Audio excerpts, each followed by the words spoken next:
সে মহান রব্বুল আলামিনের দরবারে শুকরিয়া জ্ঞাপন করছি যে আল্লাহ সুবহানাহু ওয়া তাআলা এই ফিতনা ফাসাদের জামানায় যে সময় মানুষ ভোট আর রাজনীতিতে ব্যস্ত, যে সময় মানুষ হাসপাতালের বেডে অনেকেই কান্নায় চিৎকার করতেছে, সে সময় আল্লাহ সুবহানাহু ওয়া তাআলা এত সুন্দর একটা মজমায়ে কোরআনের জান্নাতের বাগানে বসার তৌফিক দান করলেন।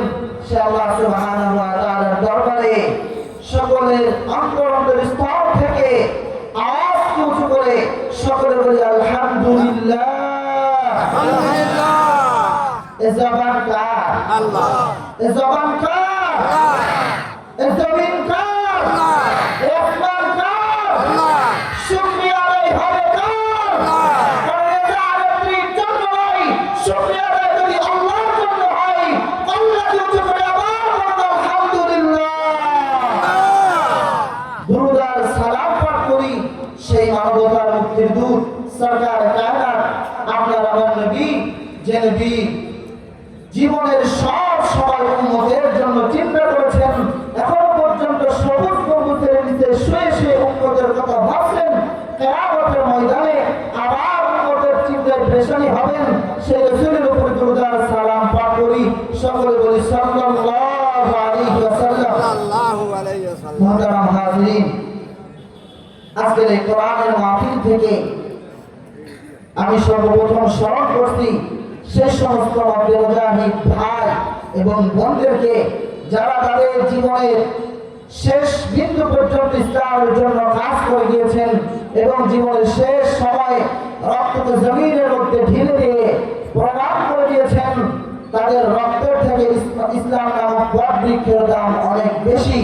আমি তাদের জন্য দোয়া করি, আল্লাহ তাআলা যারা কোরআনের জন্য ইসলামের জন্য জীবন দিয়েছেন আল্লাহ তাআলা সকলকে শহীদ হিসাবে কবুল করুক এবং জান্নাতের উচ্চ মাকাম দান করুক।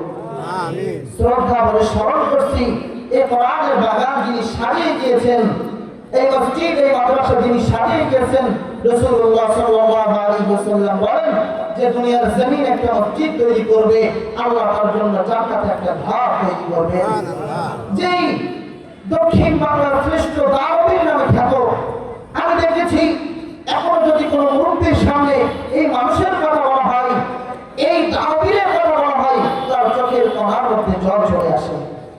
আমরা তো তাকে পাই নাই, কিন্তু যারা পেয়েছে তাদের কাছ থেকে গল্প শুনেছি। তিনি যদি না তিনটায় কোনো গরিব মানুষ ডাক দেয়, চেয়ারম্যান সাহেব আমার এই সমস্যা হয়েছে, ঘর থেকে উঠে তিনি সেই গরিবের সাথে দৌড় দিয়ে যেতেন। কথা বলেন ঠিক কিনা? মুরব্বিরা যারা আছে তারা এটা বলতে পারবে।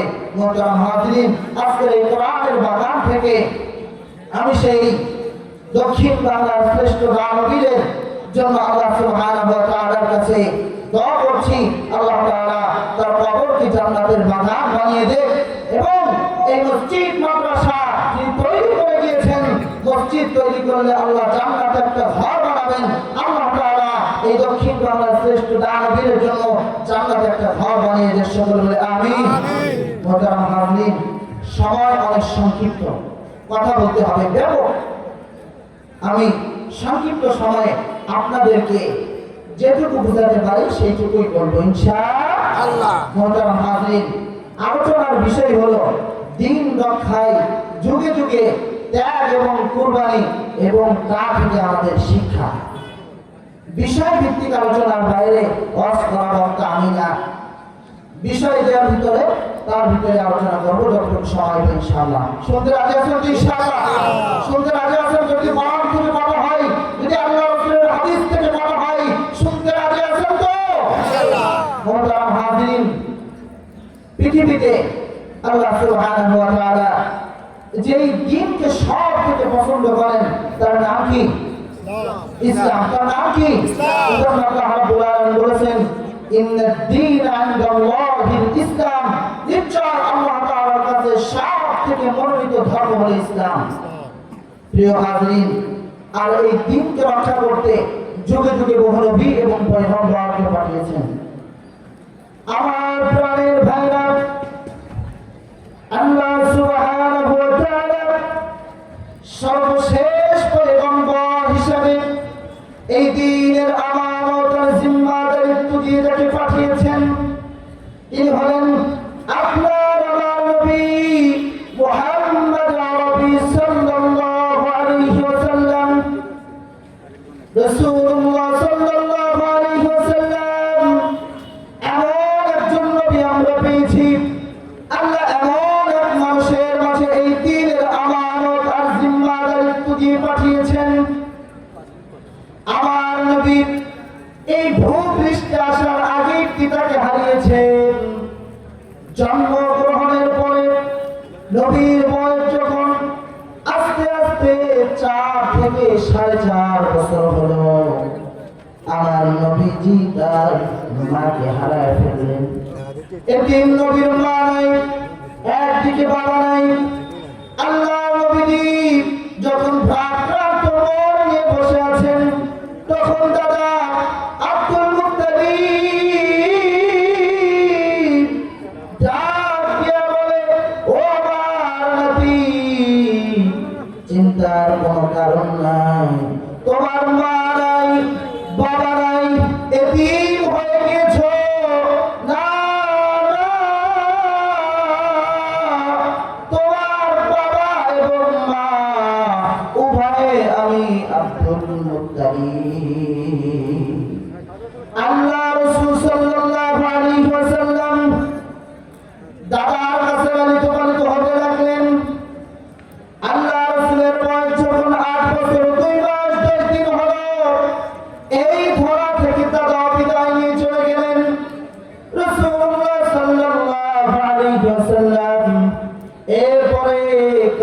কাছে লালিত পালিত হবেন।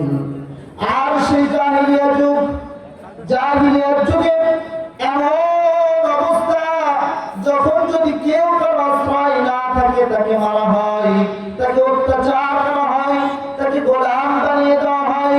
সেই সময় আল্লাহ রাসূলের চাচা আবু তালেব ডাক দিয়ে বললেন, আমার প্রাণের ভাতিজা, চিন্তার কোনো কারণ নাই, এখন থেকে তোমার সব দায়িত্ব আমি আবু তালেব নিয়ে নিলাম। আমার প্রিয় ভাইরা, যদি পেছন থেকে সামান্য ইতিহাস না টেনে আমি বোঝা যাবে না আলোচনা, এজন্য আপনাদেরকে সামান্য ইতিহাস টেনে আলোচনা বোঝাতে চাই। আল্লাহ রাসূল মক্কার মধ্যে থাকতে লাগলেন। চাচা আবু তালেবের আশ্রয় এক এক করতে করতে রাসূলের বয়স 40 হয়ে গেল। এর মধ্যে আমার রাসূল মক্কার মানুষের কাছে আলামিন নামে প্রসিদ্ধ হয়ে উঠল, সাদিক নামে প্রসিদ্ধ হয়ে উঠল। মক্কার মানুষেরা যত সোনা দানা সব কিছু আমার রাসূলের কাছে এসে আমানত দিয়ে যায়। ও মুহাম্মদ, মক্কার মধ্যে যদি একজন আমানতদারিতা ব্যক্তি থাকে সে হলো তুমি। এজন্য আমাদের সব সম্পদ তোমার কাছে রেখে গেলাম। আল্লাহ রাসূল বাবা মক্কার মধ্যে সম্মানিত হয়ে গেলেন। তখন রাসূলুল্লাহ সাল্লাল্লাহু আলাইহি ওয়াসাল্লাম 40 বছর উপনীত হল। আল্লাহ সুবহানাহু ওয়া তাআলা শেষ পয়গম্বর হিসেবে আমার রাসূলের উপরে এই দ্বীনের আমানতের জিম্মাদারিত্ব দিয়ে দিলেন।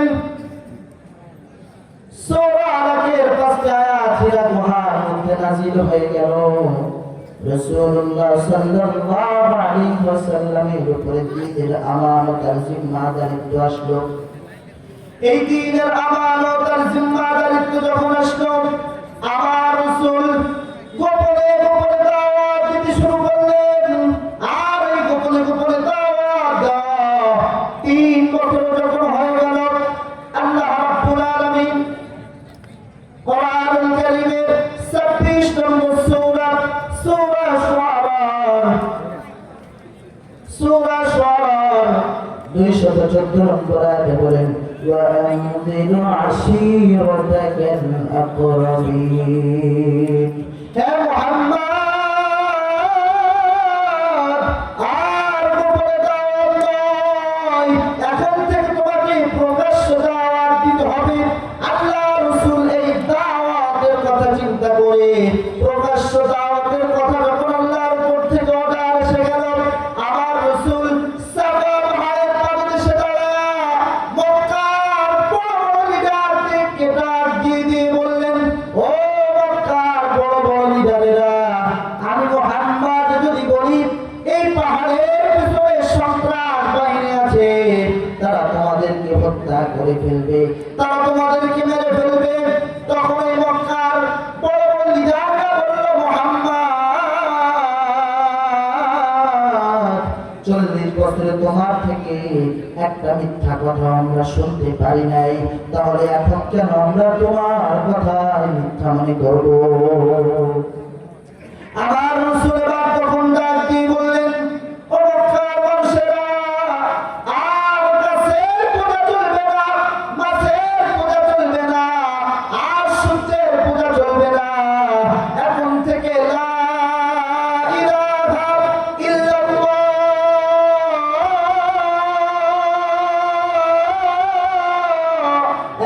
একমাত্র ইবাদত হবে না। যখন আল্লাহ রাসূল এই কথা বললেন, তখন মক্কার লিডাররা মাথায় বেঁধে গিয়েছে। কি কথা বলল মুহাম্মদ এটা? ওপাশ থেকে আবু লাহাব লাফ উঠলেন, তাব্বা লাকা লিহাযা মা জামাতানা, মুহাম্মদ ধ্বংস হয়ে যাও, তোমার কাছ থেকে আমরা এটা আশা করি নাই। যখন বললেন যে আর কোন গাছের পূজা চলবে না, মাছের পূজা চলবে না, একমাত্র ইবাদত হবে আল্লাহর, তখন বেড়ে গেল কাদের সাথে? বড় বড় মক্কার লিডারদের কাছে বাধা শুরু হয়ে গিয়েছে।